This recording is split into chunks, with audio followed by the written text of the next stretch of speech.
You just let me know when we're good to go. I think we're good to go now. Okay, great. Thank you. All righty.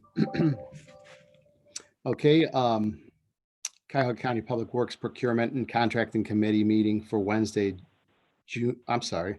I've got the wrong date. I've got the wrong one pulled up. Today's July 1st. Let me know when we're good to go. Wednesday, July 1st, 2020. Roll call. Calling the roll, Mr. Tillman, Here. Mr. Miller, Here. Ms. Conwell. Ms. Conwell is absent at the moment. Mr. Schrein. Mr. Schrein is absent. Ms. Baker. Here. There is a quorum. Okay, great. Thank you. Okay, I found it. Is there any public comment? Madam No, Clerk? Mr. Chair, no one has submitted any public comment. Okay, and if we could have approval of minutes from the June 17th, 2020 meeting. I so move. Okay, we have a motion and I'll second that. All those in favor say aye. Aye. Opposed, nay. Ayes have it. And Madam Clerk, if you could read the first matter referred to committee. Resolution number 2020-0130, authorizing an amendment to contract number CE 1800242 with Whiting Turner Contracting Company for design build services for the emergency supply storage building project for additional funds in the amount not to exceed $1,375,000. Okay, and is there anybody here from the administration to speak on behalf of this legislation? Good morning, Councilman Puma. It's Mike Dever here. Hope all is well today. Everything's good. Thank you, Mr. Dever. I understand you have a slide presentation.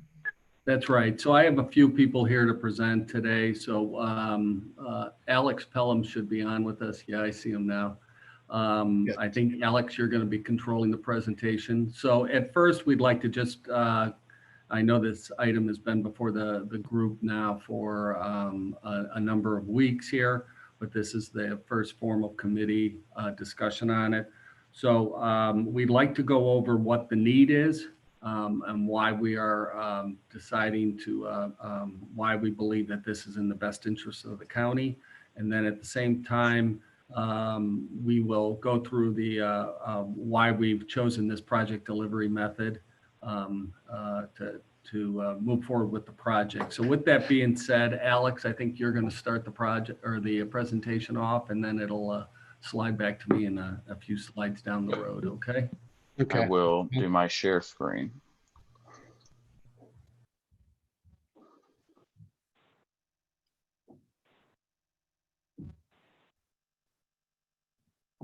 Okay, everybody see that and hear me well? Yes. Okay, good. First, thank you guys for being here. Or for allowing me to be here. We talked a little bit about this in safety when we went over the PPE, but this is a more in-depth look at the storage facility and the relevance of the need. Current PPE space overview, I'm going to go brief on this, but this is where we currently have our PPE or personal protective equipment. We've went through and we've been distributing since end of March, excuse me. We're at almost 5 million pieces that have gone through and been distributed, and we're almost 8 million that have been received to this point. So it's a high volume in and out. It's a high volume that we get. Current space assessment. So when you look at what we have, and this was as of Friday, roughly 6,200 square foot as it's spread out, roughly 4 different areas with the main cages, the rear garage, some of the semi-container boxes, and the cold storage barn. What you start to see in some of the issues with some of this PPE is it gets really hot, or as it gets really cold, or if it's exposed to the elements, that it limits the shelf life of what we're dealing with here. So one of the biggest questions that's been asked since we started this, as well as we've been ongoing, is what is the need moving forward for a cache of PPE, and then where do you keep it?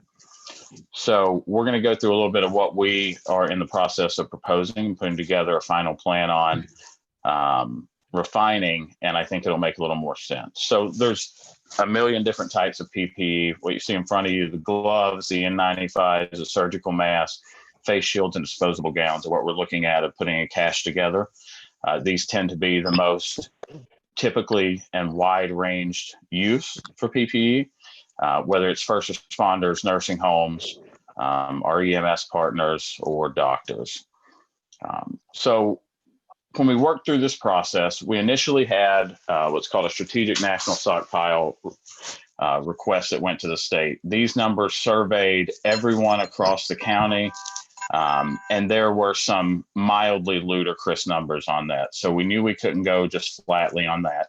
So we took those numbers, and then we also took the numbers that we pushed out in the first 30 to 60 days, and we tried to scale it back. These numbers that you have here are an estimate of where we are right now. We're still crunching some numbers, but I wanted to provide with this level what square footage and what area we needed. So that is we're looking at roughly 3,200 square foot if you have that in the pallets. The second part is, why do we need a cache, which leads to why would we need a building? What you see in front of you is, I know each one of you has seen numbers of what we've gotten from the state and what we've gotten from the Strategic National Stockpile from the feds. So March 9th was the first day that we had a confirmed case in Cuyahoga County. Many of you remember we were in the process of holding a press conference talking about our prep, and right before we walked on the stage, Terry Allen got word that we had 3 confirmed. So that was on March 9th. As we've learned with this virus and as we've learned with infectious diseases, the quicker we can get to start mitigating it, the quicker we can slow it down or flatten the curve. We didn't start getting anything until almost 2 weeks from the state. And as you see, the real uptick in everything was 5-6 weeks. So there's a delay in what we got from the state. When we were purchasing, you can see this is the purchased inventory received. We're still at that 2 to 2.5 week level of not having stuff because of the supply chains, because of needs, because of sheer travel and production time. So those are a couple of the big reasons that if we have something on hand that can last 10 to 14 days, that we can immediately go at the whatever the communicable disease, whether it's COVID, whether it's I think I read a couple of days ago about a new strain of H1N1 that was coming around. I laugh very cautiously.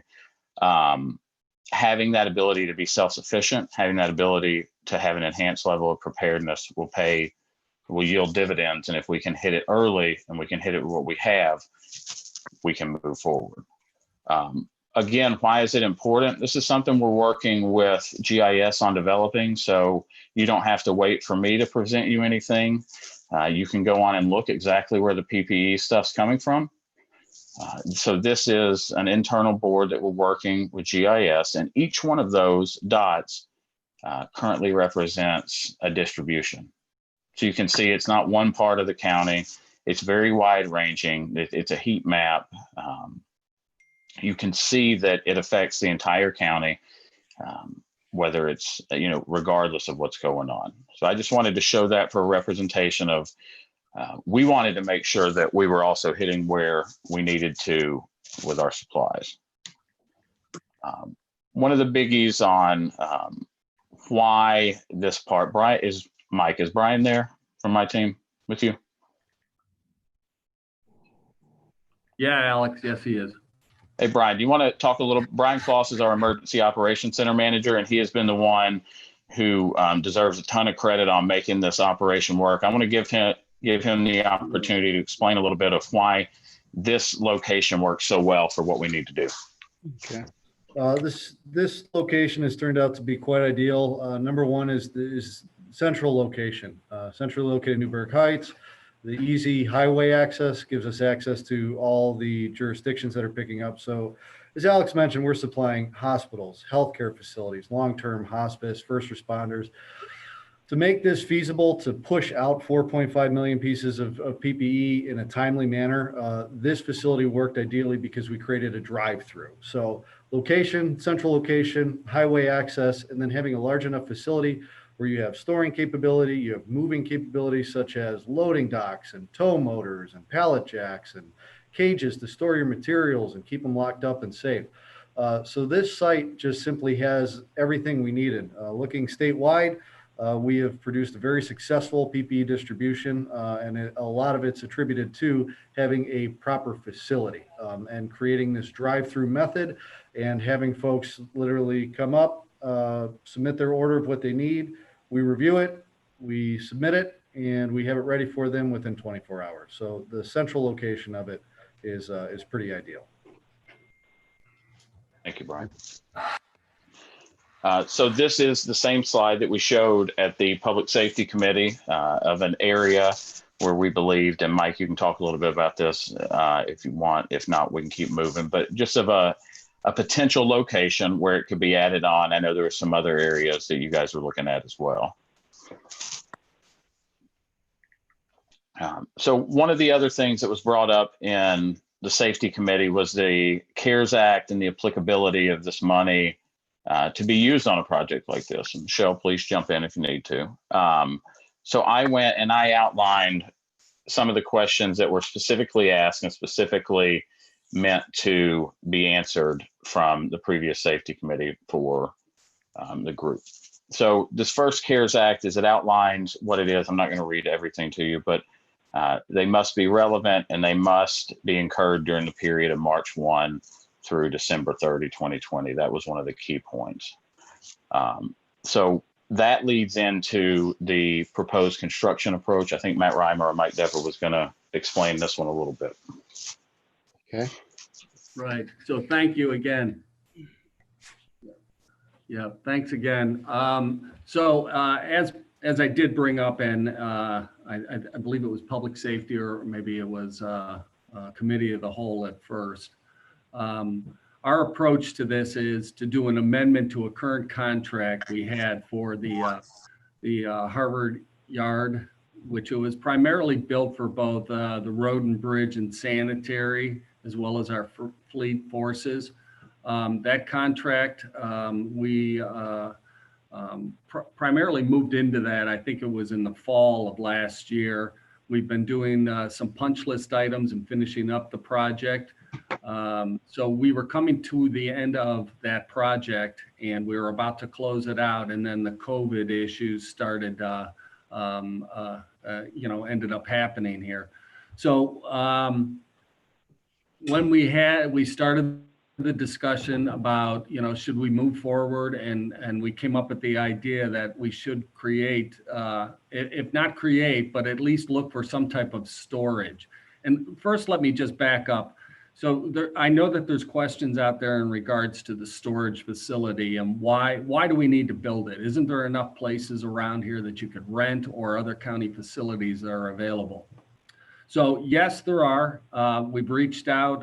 One in particular is over at the Solid Waste District, which had some available space. I reached out to Diane Bickett, who is the executive director over at the Solid Waste District, and I had conversations with her in regards to her new building that she's in, I think roughly 2 years now. She's been she leased the building beforehand, but they purchased it. She did have some available space, but it was only going to be available for a short term. And if we were to use that space, she, in conversations with her, I'd be able to possibly get 50 pallets worth of material stored out there. But by the end of the year, she was expecting some changes in relation to the Solid Waste District, and there may be an uptick in regards to recyclable materials. They would need the space for other purposes. So there was no long-term commitment that she could give to me in regards to that space. I deal closely with Diane. I serve on the board of the Solid Waste District. So I'll continue to monitor that. But the problem is, once again, is I can only use that space for a short term. Then we also do have the Halley Warehouse, which is over on 40th and Perkins. There was questions about that. It's difficult in regards to a distribution center for us to be able to move materials around. That facility is filling up. We do have a lot of records in that building. And then access for people, if we are to do some type of distribution there, I think would be problematic. Once again, the COVID dollars or the CARES dollars are only the availability to use those by the end of the year. for us to lease something for a long term. Obviously, there's reoccurring lease payments. And as Alex has presented to you, this would go on for a number of years. So that brings us back to this location and why, and then why we decided this method. And what I'm asking for is basically to amend the current contract I have with the contractor who constructed this facility. And they are familiar with the site. They build a storage facility, which this is going to be very similar to. On the back side, a cold storage facility. This will be a temperature controlled facility, but they are very familiar with the site. They've done soil testing there. For me to go out on a bid and to identify another contractor to bring in here to do this, time is of the essence here. And as all of you know, the current regulations or requirements say that these dollars need to be spent and constructed before the end of the calendar year. So this seemed the logical way for me to go, is to to build out this facility, and I can do it. I received a schedule from Whiting Turner in regards to doing the entire project and having it completed by the end of the calendar year. So with that being said, that's why we're suggesting to amend the current contract with them, which would be amendment number 4, and then the value that's before you today also for that amount of money. So that's why we came forward with that request. The next, do we have another? There you go. Yeah. So with that, there were some other questions that needed to be answered, and some that came up is, may governments retain assets purchased with the funds? The answer to that was yes. That was in the April 22nd FAQs that came out. May fund payments be used for expenditures necessary for future? Yes, this talks about the cash or the reserve of personal protective equipment. It allows it. Are governments required to send this beforehand? Another question that came up, the answer is no in the June 24th FAQs. This was another one that was important from the June 24th. May counties prepay with care funds for long-term facility lease? And it said it should not make prepayments to the extent that it wouldn't be consistent. You know, at this point, we don't pay 2-3 years in advance. We have reoccurring leases as we go. So this continues what Mike had said.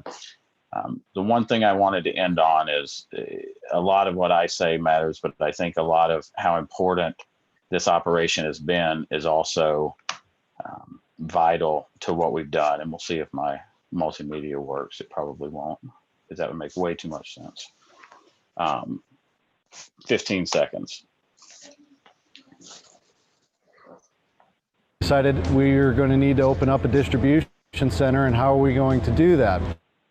So the collection point's in Newburgh Heights. So this is a county owned and operated service garage. We're able to establish a drive-through setup. There's storage capability, there's locking capability, and we were able to move many vehicles through this at a very rapid rate and get everything that everybody needed. We were one of the earlier facilities to have had COVID patients. We need PPE in order to protect our patients and to provide the services that they need in order to maintain their overall health. You know, the ability for the county to communicate the need out for all first responders in Cuyahoga County, have one centralized collection point, and to lead a coordinated effort to identify the needs out in the community and to distribute that out to all of us. I don't know how we would have done it any other way. A lot of the donations. You know, hopefully you guys were able to hear that and can hear me now. It has proven to be such a vital resource, such a vital component to the success we've seen in the county with the COVID response, with helping our responders, with making sure our own buildings and our own employees are good. I obviously believe that this measure moving forward is a really important measure, and it's a really important step in keeping us prepared and allowing us to move forward responsibly. Okay. All right. Thank you, gentlemen, for that presentation. My first question before I turn it over to my colleagues I had was, Did you guys consider at all doing a smaller facility whereby which you would distribute the PPE items directly to medical facilities or perhaps municipalities within Cuyahoga County? But are you talking the long-term one or what we've already done, Councilman? Sorry. Well, the one that's planned for the long term. Okay, so the plan was for this, we had not, no, of sending it straight to the municipalities. The idea is when it comes from the state, it comes straight to us. There's a one single point of dispensing from the state to the county, and then we're responsible for pushing it out. So by building this cache, we can address acute needs. And Looks like he's breaking up just immediately, and we can ensure that it is stored and properly put together. Yeah, you broke up just a little bit. Can you hear me now? Yes. Okay, sorry. The mountains internet is not the greatest.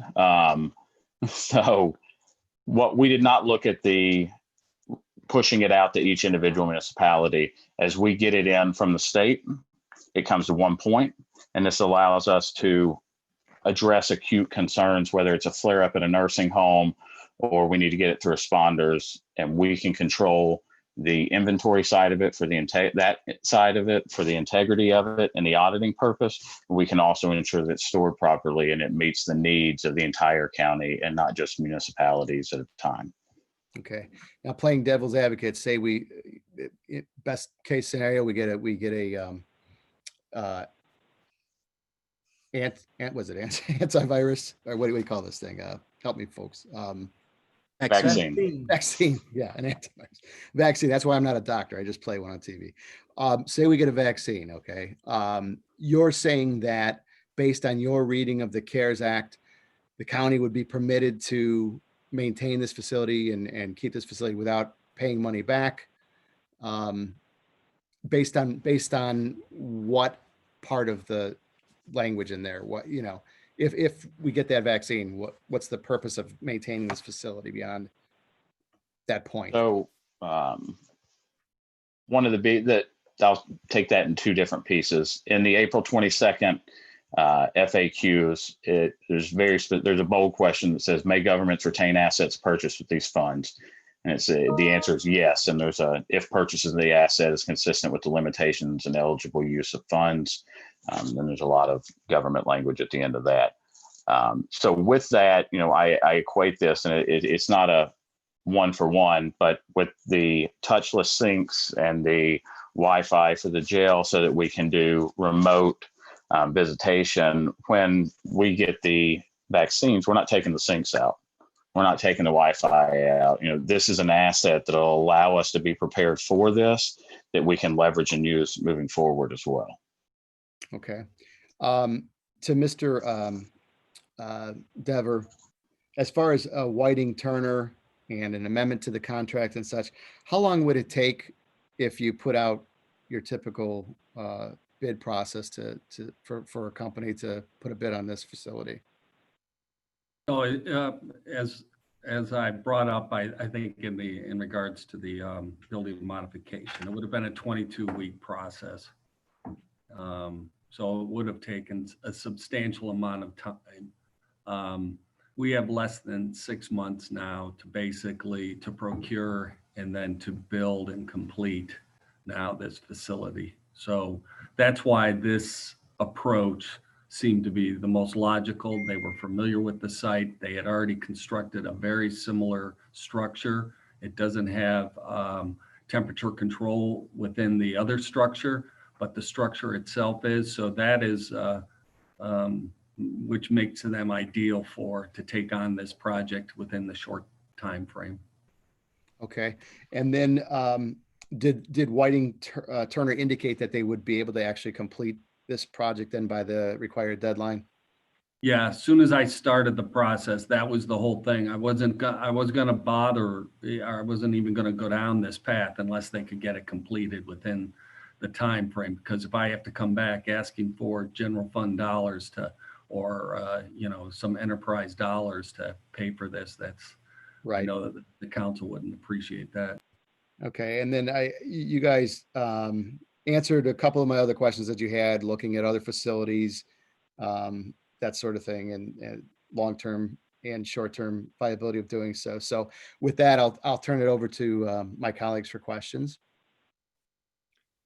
Mr. Chairman, Mr. Miller. to Mr. Pelham, can you tell me how many square feet is projected for the new facility? And can you show me on that map that you presented exactly where in the existing facility it would be located? Mike, I'll let you, while I pull that share screen up, but I believe it was roughly 6,000 square feet. That's right. It's roughly 6,000 square feet.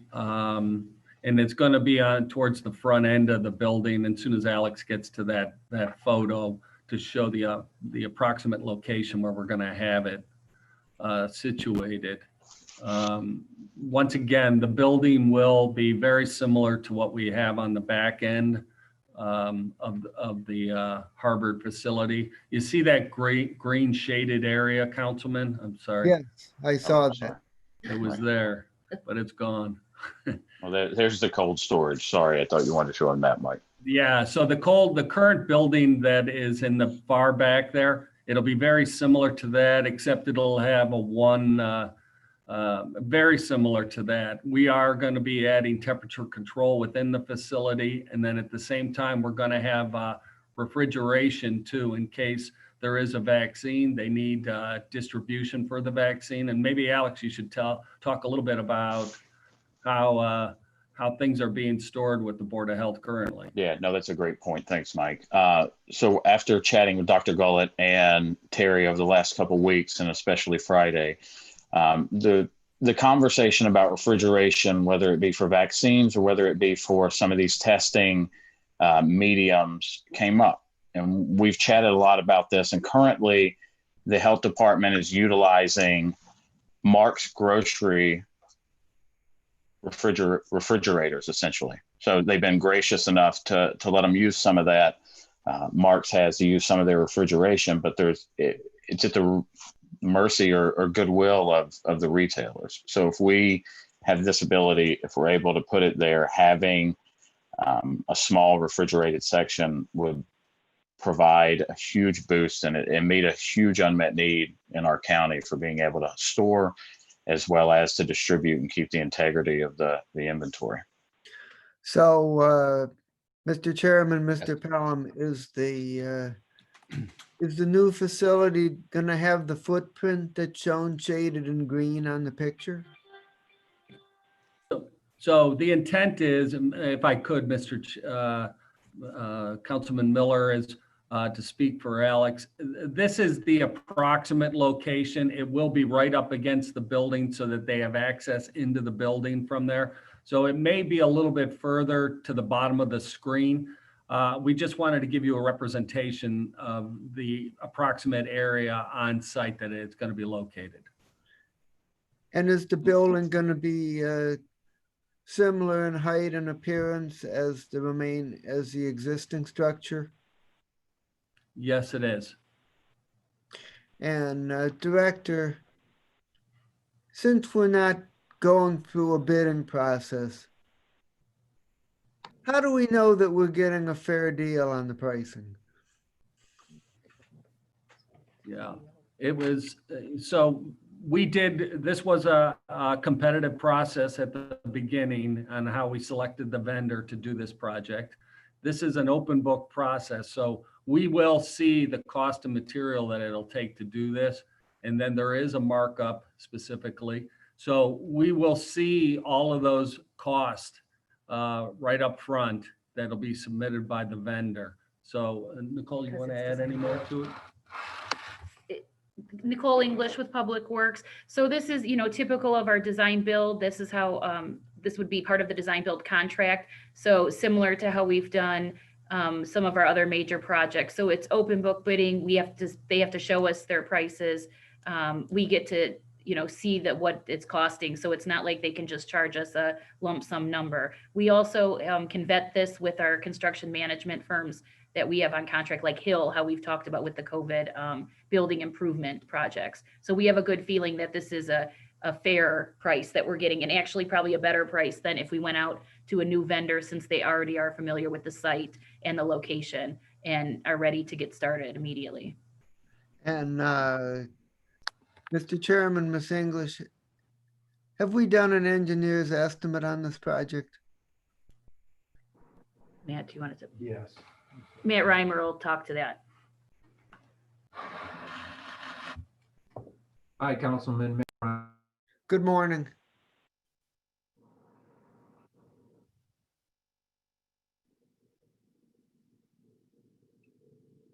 Can't hear you, Matt. Mike, you guys muted. Get us through the design and accelerated design process, and that's what is represented in the not on the amendment request. We're hearing through your microphone, Mike. Yeah, Matt, are you on? I was Yeah, I'm sorry. Matt, why don't you go ahead and do that? Say that again. Try that again. My apologies, Councilor. Sorry. Silence your. I'm silent. My bad. So yes, I'm responsible for the technology setup, so I apologize. Turn yours off. All right. One more time. okay. My apologies, Councilman. So yes, the estimate that we received and have reviewed internally was approximately $916,000 for this facility. We did escalate that with a contingency amount to get us through the planning and design process on an accelerated pace. And that is what is represented in the not to exceed of 1.375 million on the amendment request. Are you saying, Mr. Chairman, to Mr. Reimer, that it's going to cost us something like $450,000 additional dollars to get it done quickly? Councilman, no, not at all. We wanted the amendment to make sure we captured the not to exceed value of this, given that it was such a fast pace and uncertainty since we had not started the design process and we will be doing this design build. We wanted to ensure that we were not coming back on an amendment request to finish the project in the fall. So the not to exceed value does have a contingency value in it of that 400,000 that we can make sure that we don't go above. But we're going to be tracking to that original estimate of 916,000. It just was a not to exceed value escalated so that we did not have to come back on and stop the project that was already time critical for an additional dollar amount if something were to happen with subsurface conditions or other uncertainties as we move forward. So, Mr. Chairman, Mr. Reimer, is $916,000 your best estimate as to what the actual cost of completion will be? For the pure building cost with what we know now and the construction cost, yes, it is, Councilman. Okay, thank you. Okay, thank you, Mr. Miller. Are there any other questions from colleagues? I have a couple questions, Chair. Okay, Ms. Baker? All right, just to follow up with that last estimate. So if we're looking at the 960,000 total, and we're building in 400,000 on top of that, that's a 40% contingency. That's a pretty big contingency from what estimated to what we're allowing the funds to be spent. Is there a reason why the contingency is so high? Yes, Councilwoman, Matt Reimer again, representing Public Works. So yes, given that we have not done the site investigation at that site, which we're going to do at an accelerated pace, there's a lot of unknowns that if we were to do this on a not so time critical basis, we'd have a lot more information ahead of time and that we could plan for and plan around and give our better estimates. So a contingency typically at the planning stage can be as high as a 50% value early on. And we'll be stepping through this very quickly, again, through an open book process. So we'll be able to know once we get into the design where we stand with respect to that building estimate change, if any of that contingency becomes even necessary. And we certainly would be reporting back to the committee if that estimate is changing appreciably. Thank you. It does seem like high contingency, but I understand. I know this isn't part of your piece, but before we leave the building, do we know how much will be invested and stored? What the price is for us to store all of what 3,200 square feet or 6,000 actually square feet of building will hold? And will that be ordered before the December 31st deadline? Director Pelham, can you take that? So from a storage spot, this would be a mix of things that are already ordered, as well as the Strategic National Stockpile or state of Ohio purchase things. Yes, they are going through the CARES dollars or public assistance side, so they would be purchased before. And there's one other piece that I had left out, but I think it's really important as you've seen in other cities, they built out these alternate care facilities, and you've seen that should this surge or should another. Good. Okay. So we received roughly 306 medical cots from the state of Ohio, and we're using a partner facility, I believe it's a sewer district, who is allowing us to store these. These can be used to build out things like the convention center or other large spaces for these overflow hospitals. And that's roughly $100,000+ value that we were essentially just given by the state. So having that to where we could spin it up and spin it up very quickly is another value added to having this storage space for future preparedness measures. But short story long, yes, they'll be purchased beforehand. And the price of it, we're trying to play smartly on that because you're starting to see prices come down as well. And we don't want to overbuy things that we're also getting from the state. So it's a little bit of a in between, if that makes sense. Okay. You're a little choppy, but it might be because it's on me, I'm not sure. No, he's chopped. So, That's me. Sorry. Okay. Yeah. okay, it's not on me, that would be good. So another question I had was the cities, the individual cities, and even our nursing homes and hospitals and those that would be in greatest need. Are they also stockpiling? Are they getting dollars from the CARES funding that they are also building up their supplies so that they're prepared for 2021?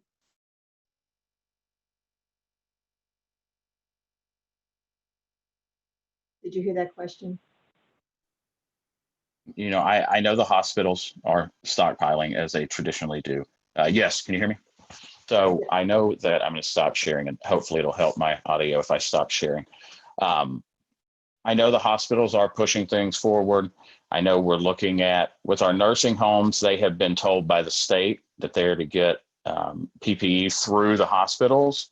So that is a new process that I think we've already seen in other counties that have been pushed through us. Is a really, really stressed process that's already shown some flaws in that. I think everyone that provides healthcare is going to have a natural stock. But what we saw is, as there's this inundation, even the people that have stock, that have good suppliers, that have consistent relationships and money, couldn't get the stuff. Whether it's, we had hospital systems asking for disposable gowns, and these are billion-dollar corporations. So it shows that the availability sometimes is far more valuable than any dollar amount or any stockpile. And you go through it with the unknown that we saw in COVID. You started to see people really fly through PPE. So your normal stash or cash, if you will, is not anything that's good enough, frankly, for a worldwide pandemic. So you're not concerned that they are not going through the process we're going through right now to try and make sure that they have the necessary supplies, because they were short. It is hard to get. It does go up in price, and that they're not in storage facilities or finding places in their own hospital or nurse homes or build storage facilities that will address their individual need. Are we certain that they are not also go through the same process? I'm not going to speak in absolute, but I know as we continue and we talk to 800-900 facilities that we push stuff out to, there continues to be need. There's going to be a natural stockpile that people put together, because this will alert people in the near future. But I without just being they're thinking on that they're thinking like we're thinking, not just the natural inventory, but have we researched what doing? I think some are, but I also think that you're going to see the natural hesitancy that it comes down to money. And frankly, not everybody's can do what we're trying to do. The nursing home that has 25 patients can't afford to buy $100,000 worth of stuff and hide it in the back room. As a public safety organization, that's our mission.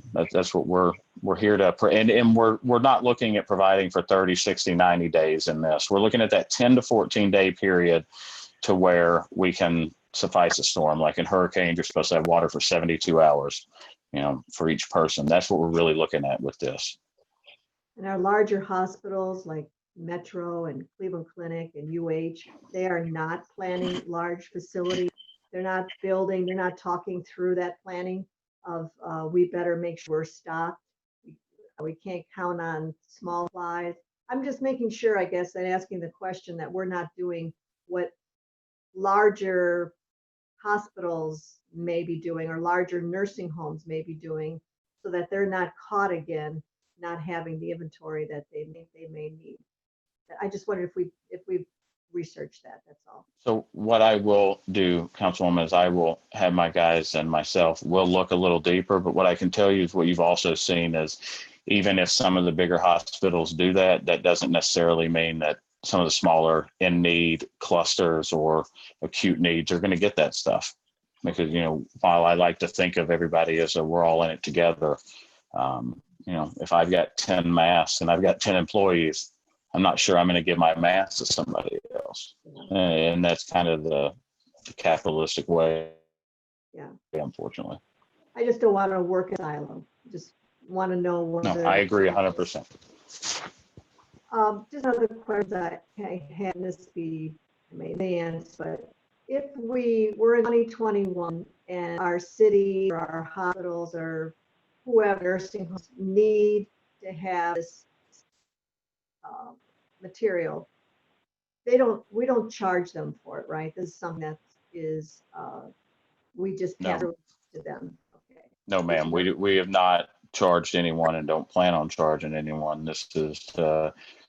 Okay. There's not any more work needed. No. Okay. And even in the future, with their vaccine and everything kind of settles down, but there is still need for masks for whatever reason, maybe there would be there's no thought of charging for anything that comes out of that facility. Is that right? No, ma'am.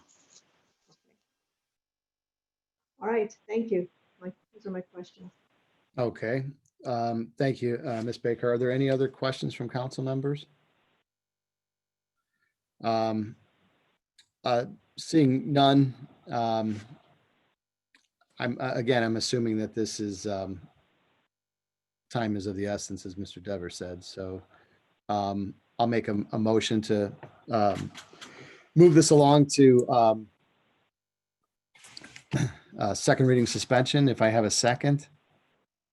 Before you do that, I'm sorry. Chair, I would really like to know that we aren't working in a silo. and that there aren't other larger entities like Cleveland Clinic and UH and even Metro that isn't thinking along the same lines we are and making sure that they are protecting those patients that come in, that we get an answer on that. Go a little deeper dive to make sure that we're not one of many storage units now that may not make this as important as we thought if we were the only one. Do we I have would some? certainly out of committee, but I'd like to have by the council meeting. Alex, would you like me to provide some clarification on this? So yes, ma'am. Brian Kloss, Cuyahoga County Emergency Management. We can do some more due diligence by researching with the hospitals, but I can tell you that we are in constant communication with all 5 hospital systems. So we have Cleveland Clinic, Southwest, Metro, University Hospitals, and St. Vincent Charity. It equates to 18 hospitals within Cuyahoga County. We communicate with every single one of them on a daily to weekly basis. We have over 400 healthcare facilities within Cuyahoga County, and those range from your long-term care facilities to your hospice and even your home care providers. So we have communicated with, I am confident, over 95% of these healthcare facilities within the county. Now, the hospitals, I'll consider them a completely different entity as the other healthcare facilities. So the hospitals, yes, they will continue to bolster their supplies in PPE throughout the duration of this. They will have their own warehouses. Now, what our method is in case the hospitals have a need, we will supply them. But our primary audience are these 400 healthcare facilities that take care of all of our senior citizens that simply do not have the supply chain or the capacity to store these materials.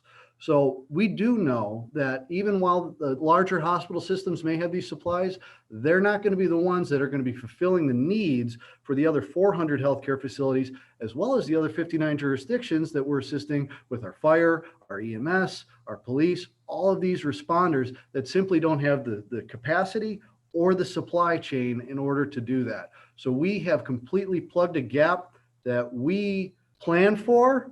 We make plans. That's our role. You're hoping you never have to see us, but those plans, we dust them off and, hey, we're here. We know exactly what we need to do, and this is how we're doing it. And I'll tell you, we are kicking major butt right now. So I hope that adds some clarification as far as we're not duplicating, we're not siloing. I'll tell you that, and we certainly understand and know the need of these people. So does that help clarify for you, ma'am? It does, and it's good to know, which I don't think we knew before this, that we're not including hospitals. So hospitals. No, we're still supplying hospitals. There are certain needs that the hospitals have had. We're supplying them as well. Because they're so large, their supply chain gives them precedence. So they're able to get more materials, but they were on significant delays. So if that helps add it. They are planning right now to build their own storage. They're on the county to build a base, and then they can relax and not worry about building their own storage facilities because they're going to be using ours. That's not the cooperation it sounds like we have. It sounds like hospitals are making sure they have what they need. Cleveland Clinic, UH, all the ones that you mentioned are going to be self-supplied, and that they would not be the first place that we would be worried about when another spike should arrive. That they are, I'm just wondering, are we talking to them and know that they are going through the same meetings we are right now, the same worries about, are we going to have enough to supply? And are we working with the county? Don't worry about putting your own facility up because the county's going to do it, and we're going to be making sure that you have what you need. I'm just asking if the conversations are. Yeah, I think the councilwoman's concerns are valid. If we just don't want to be duplicating, reinventing the wheel for things that you have 3 other facility sites that can hold substantial amount of materials. So, I mean, is there any way we can get the answer to that, more, specific answer to that prior to the meeting? Yeah, we can look into it, and we'll have some of our people in the EOC reach out to the hospitals. But is I just want to be clear when we look at this, the scope of the question is, are we looking at asking if Cleveland Clinic is going to store their supplies in our warehouse? No, I Because think, the answer is going to be no. no, but I think Ms. Baker's wondering if Cleveland Clinic is going to have their own warehouse where everyone has their own amount of supplies. And it's really not necessary either to have the square footage that you're requesting, or the cost involved, or even the necessity of it, if you're just supplying to for-profit nursing homes, is what it sounds like. Well, it's not only the nursing homes as well. We're going to have to keep a stock. It's not a stockpile. We're going to have to keep a cache ready for all of Cuyahoga County. We did some quick number crunches right now, and the jail system and juvenile justice system alone can burn through 80,000 surgical masks in 30 days. So we're going to have to continue to keep this PPE on hand for the next 2 years. That is, there's no argument there. Whether they say there's a vaccine in 18 months or 12 months, we are going to need to continue the masks, the face shields. All of this is 2 years out, as well as even if the Cleveland Clinic was going to build their own warehouse, that is going to be for the Cleveland Clinic. They are going to keep their cash. And so we are very collaborative together. We certainly understand the needs, but as far as Cleveland Clinic's going to focus on Cleveland Clinic and ensuring that their personnel are safe and equipped and have what they need. As far as if we were to join forces, the amount of PPE that the Cleveland Clinic can keep on hand is upwards up to 100 million pieces of PPE. We're looking to store a couple of million. So I just don't see how that would work as far as, keeping one facility together. I see it as we're not siloing each other, but Cleveland Clinic does theirs, UH does theirs. We focus on ensuring all government, all 59 jurisdictions, all Cuyahoga County employees and personnel coming into it, as well as these 400 facilities that, again, do not have the capacity or the supply chain to get that supply in. Again, we're trying to plug a gap that when that supply chain goes down, that we are prepared, and we are asking for a very small footprint that will keep everybody in check for at least a hopefully 30-day supply until supply chain comes back on. And it truly is meeting that unmet need. So that unmet need today may be the nursing homes, in a month it may be the hospitals, and another month it may be the fire department. So it's not designed just for this or just for that. Yeah. Okay. I see. Ms. Baker, just real quick. Oh, I'm sorry. You had something else to add. Go on. That's fine. I was just going to add, did I hear earlier that the nursing homes are expected to go to the hospitals? Did I hear you say that in needing of supply? So this was a brand new thing that came out of Ohio EMA about a week ago, Brian, the virtual PPE. Yes, sir. So prior to that, it was not the case. They were asked to go to the hospitals, but like I said, we've already seen in less than 7 days some stress on that, where the asks are nowhere near what the hospitals have, and in other parts of the state, they're already being referred back to the emergency management. So it's not where, I don't think it ended up how it was supposed to, if that makes sense. And you don't think that because of this change that hospitals will incorporate and understand that responsibility is to make sure they have enough for nursing homes, given the change? I think, and then I'll let Brian talk, a brief comment. I think they will, but I think that we have to prepare and we have to be cognizant of the fact that if a decision has to be made, that there is a tiering, if you will, of importance of where that stuff goes. Okay. So that new guidance that just came out, it would definitely be more geared towards a county that has only several nursing home facilities and maybe 1 or 2 hospital systems. The complexities that we have here in Cuyahoga, again, with 400 plus facilities and 18 hospitals, the logistics alone and the coordination that it would take in order to identify your facility, who do you request from? We have 5 different hospital systems. That it would not be feasible here in Cuyahoga for our hospital systems to support those nursing homes. So this just goes to show again the importance of why we continue to operate the way we've been operating because it's been successful. I don't know of a single healthcare facility that has not had PPE since week 2 of this pandemic. Okay, thank you, Chair. I just Okay, wanted to thank get clarification. I Mr. see Ms. Chairman? Connell has joined the discussion. Ms. Connell, do you have any questions to ask? Okay, you're mute. Okay, now you're muted. Okay. Yes, through the chair to Director Dever, I just want to be clear on the money, because when we first started talking about this contract, committee of the whole, whenever, it was a $3 million price tag. So what you're saying now is that is dropped to 1.375. I just want to be clear on the amount, or is there a thought for that, still that 3 million to be used? I'm not sure where the $3 million number came from, okay? Okay. But I think Matt gave an overview of what the specific construction cost of this are, and our engineer's estimate, which is close to 950, I believe was the number.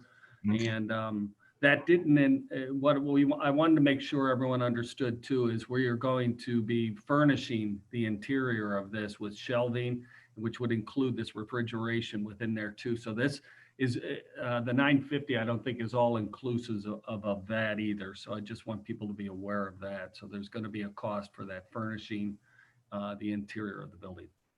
Okay, thank you for clarifying. Mr. Chairman? Yeah, Mr. go Miller. ahead. Mr. Chairman, Yeah, Mr. Miller.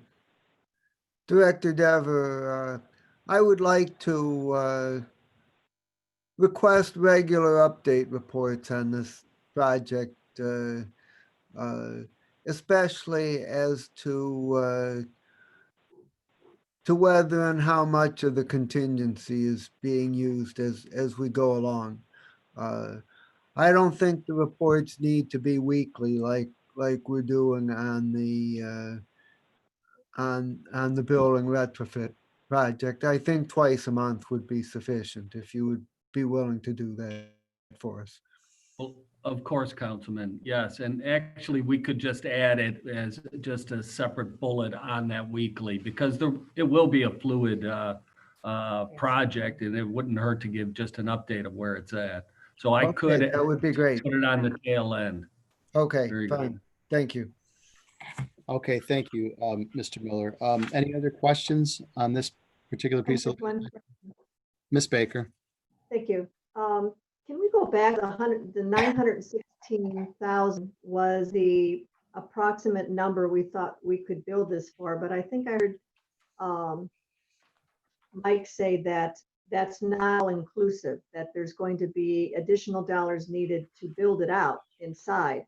So do we have, is that 1.3, is that really not a contingency number of 400,000, because we know that there's going to be more build out inside? Do we know just how much is going to be needed to build this facility, outfit it, and have contingency for things that are not considered? Councilwoman Matt Reimer with Public Works.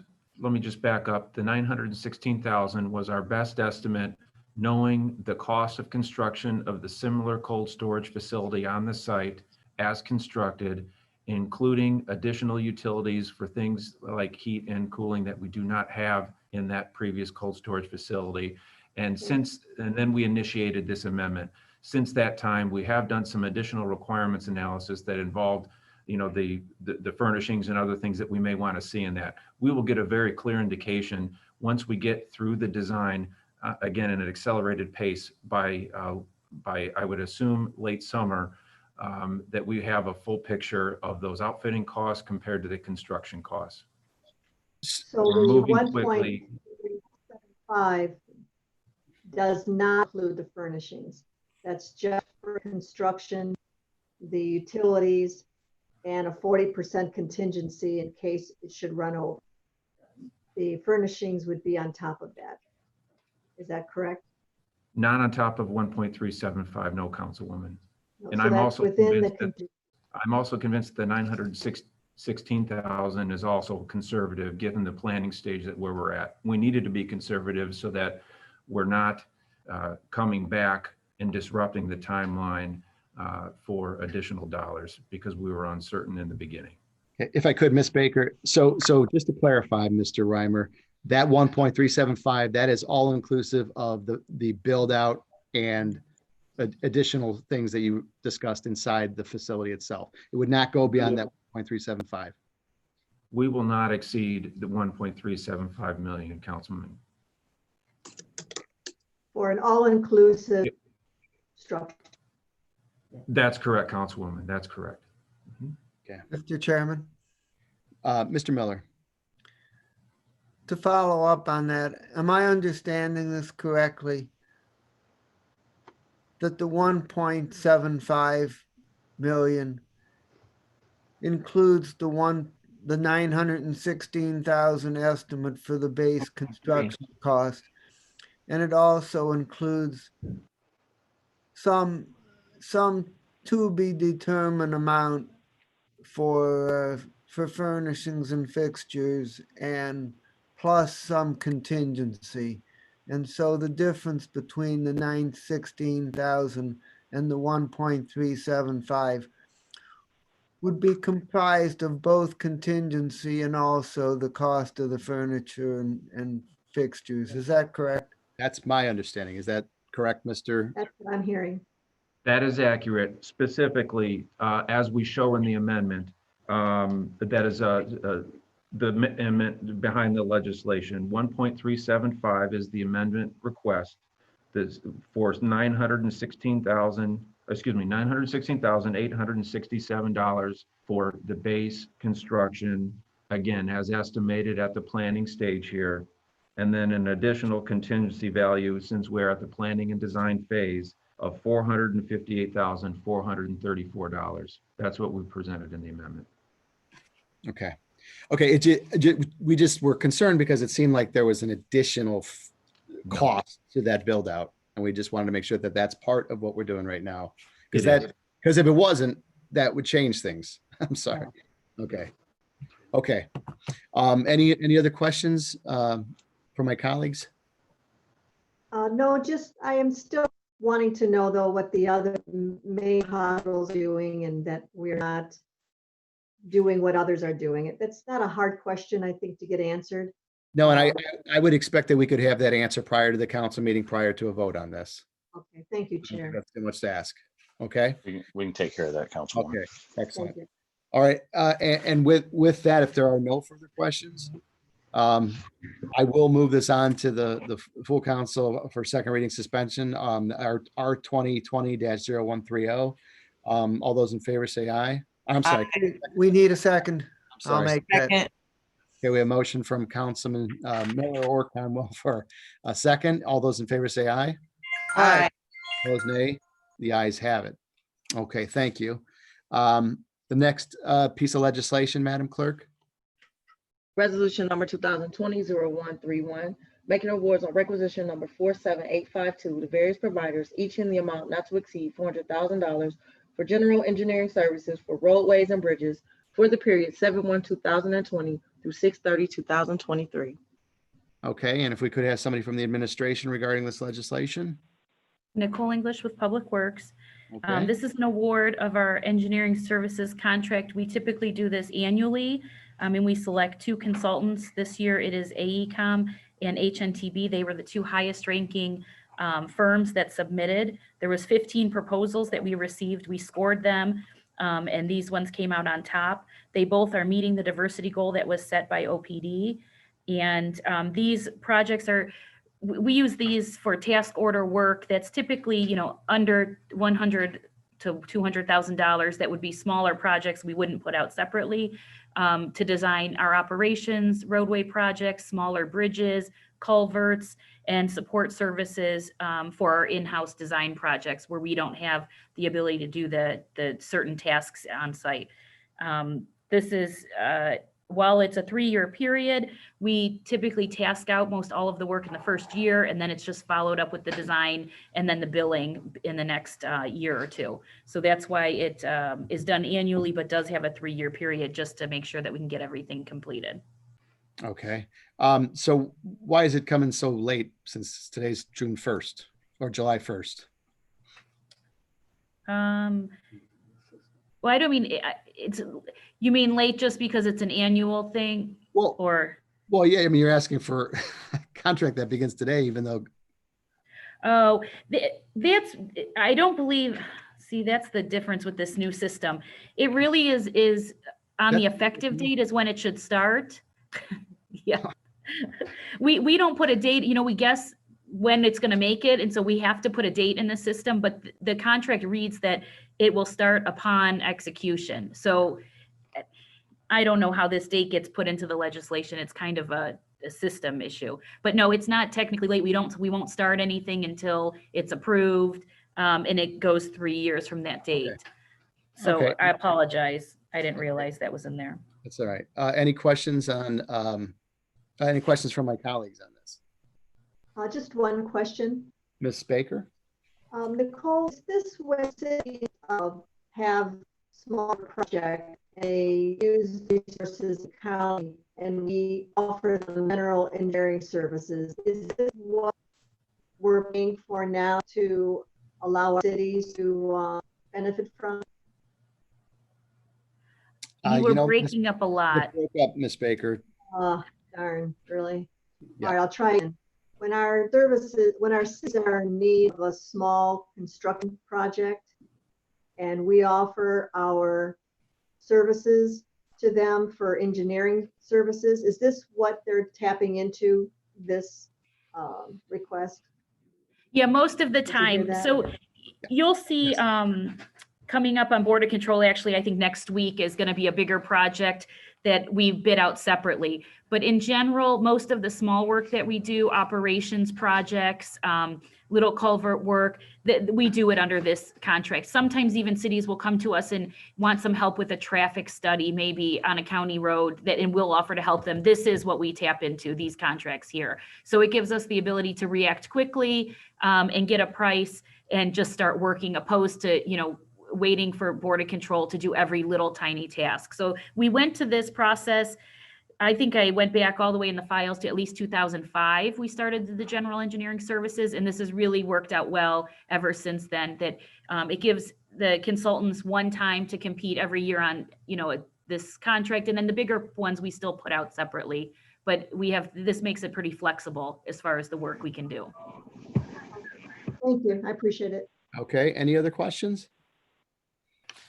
Okay, with that, seeing none, then I'll make a motion for second reading suspension so we can move this along on our 2020-0131. Could I have a second? I'll second. Okay, I have a motion from Mr. Miller I heard first, so we'll go with Mr. Miller and second. All those in favor, say aye. Aye. Aye. Opposed, nay. The ayes have it. Thank you, Ms. English. And Mr. Dever, is Mr. Dever still here, or is he gone? He is.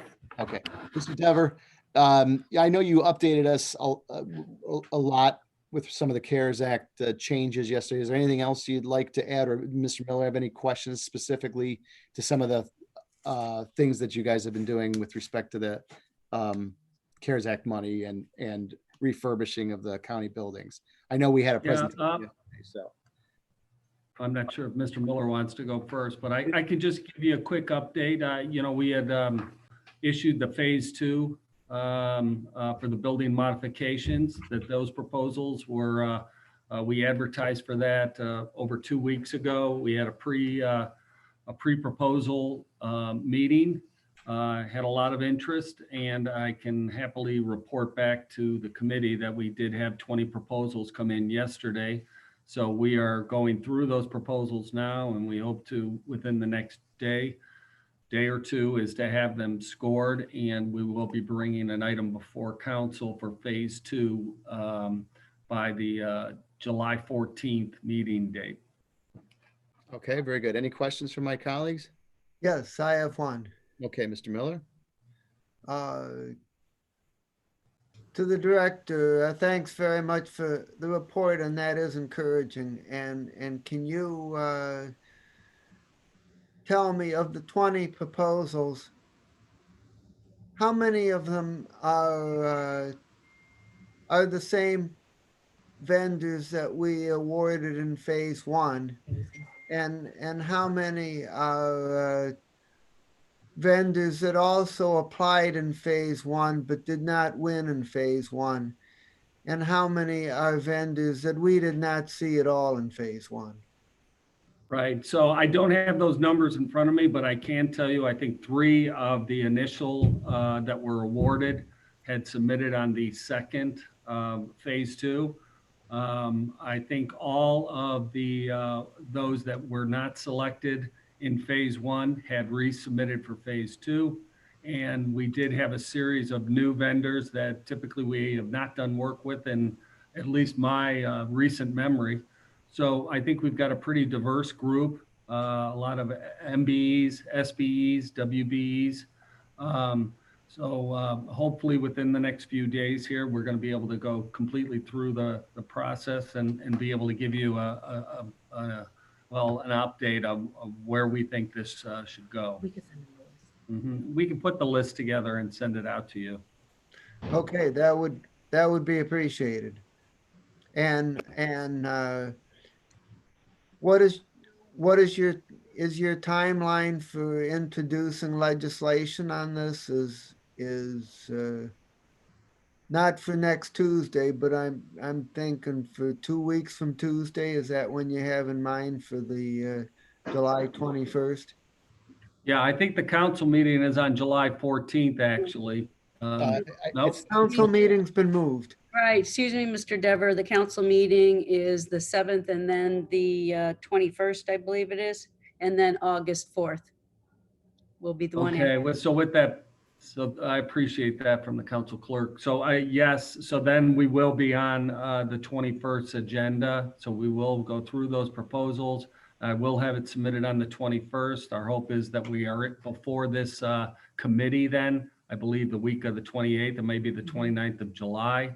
And then we have for second reading suspension then on August 4th. That'll be our tentative timeline right now, and hopefully we'll get this done by then. Well, it would be important to follow that schedule because on August 4th, then we go into recess and not expected to return until September 14th. And so I don't think you're going to want that much of a delay. Yes, so I appreciate that. So yes, definitely. So we'll all be working very hard here to get to that time, get through that. So thank you. Okay, all right, thank you.